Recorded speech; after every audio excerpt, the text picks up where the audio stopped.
even before the Monetary Policy Committee of the Bank in the policy rate to 15.5%. This is due to the rise in inflation, current surge in oil prices triggered by the Russia-Ukraine war, and the depreciation of the cedi. They have been pivotal to the rise in inflationary expectations. With a look ahead, you're muted, Kari. Hi, good evening to your listeners. Yes, I agree with you. I expect the central bank to hike the policy rate at the next meeting.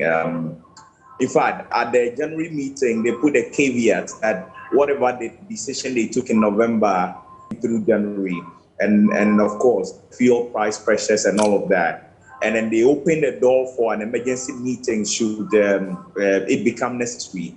I think this is too close to the scheduled meeting to be called an emergency meeting, 15.7 at this moment, which is the highest under this current NPP administration. I think it's higher than... We are losing your audio there. I'm not... Yeah, can you hear me now? Yes, yes. If you could just recap what you were saying, because you lost you at a point. All right, sure. So I'm saying that I expect a high, just as you expect also. Because, I mean, at 14.5, I alluded to the fact that they acknowledge that the exchange rate pressures would mount. They acknowledge that petroleum prices will surge, and that was incorporated into the 100 basis point hike in November. But what has turned out between January now, and then it's a trend that would likely continue, because so long as the Russia-Ukraine conflict continues and it affects supply on the market, we would still see pressures from the exchange rate and of course the period.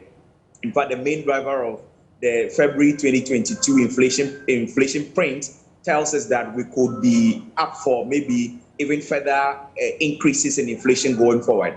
Unfortunately, and less of demand pressures really. And so while I expect a policy rate hike, I do not think it will be necessary to immediately it will immediately arrest the inflation trend we are seeing. It might continue for a while until some structural interventions are put in place to increase supply of especially food on the market. There will be some disinflation from the Q4, as my model tells me, but it might not be enough to revert inflation back into this, the target band by end of year.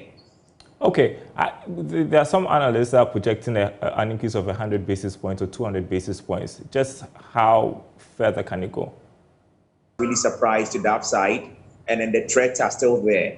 And so at least what the Bank of Ghana can do, knowing they didn't take a policy action in January, might be to curtail the potential demand pressures, and then while we wait for government intervention or policy interventions to curtail the supply side really.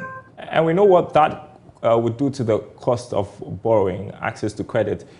But I want to talk about what can be done to mitigate the impact of the cedi's depreciation on inflation. Very soon we're going to hear the importers and export markets of petroleum products pushing for separate dollar support. What else can the Bank of Ghana do to ensure that the cedi doesn't go down further? I mean, hasn't it done what it can do? Hoarding and all of that. And I think our FX management module or framework that we've had in place all this while has actually been exposed this time. What have we done in times past? Every year since 2018 or so, we've gone to the market, issue some of those reserves, we go to the market to support. Now this year, with the lack of access to market, I mean, investors and individuals who trade in these things are interpreting it that we might hit a crunch. And so you realize that demand levels are surging. We are not seeing any supply, or very limited supply is what we are seeing from the commercial banks. And then the other supply, the portfolio investment side, the inflows are nearly, insignificant. And then all of these are adding to the supply side shocks, at least to FS liquidity we are seeing. But we are seeing also demand, surging, as well as the speculative pressures we are seeing on the market that is hiking the rate to where we are seeing it now.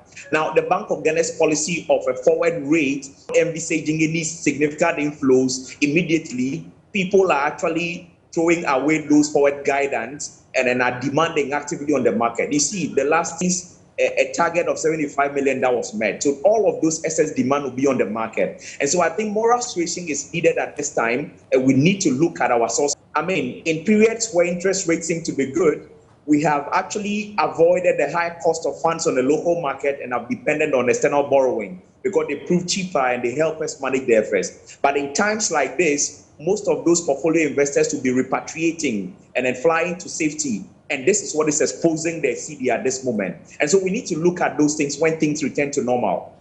And a final one, if you were on the Monetary Policy Committee, with e-levy still not passed, exemptions bill, understand, is ready for consideration in Parliament, and that was since November when the budget was read. And as today, 15th March, nothing has to deploy a system that collects property rates, a nationalized system. Till date, nothing heard about them. So it tells you there are quite some shocks to revenue at the moment already. And so my advice would be that beside a 20% cut in discretionary expenditure, and if we intend to regain access to the international capital market, say in the nearest future, say in the third quarter going, then we must look at rationalizing expenditure quite strictly to match the revenue performance at this time, while we that are still yet to kick in. Thank you so much, Kari Jipoti, economist with Data Bank Research. I appreciate your time with us tonight.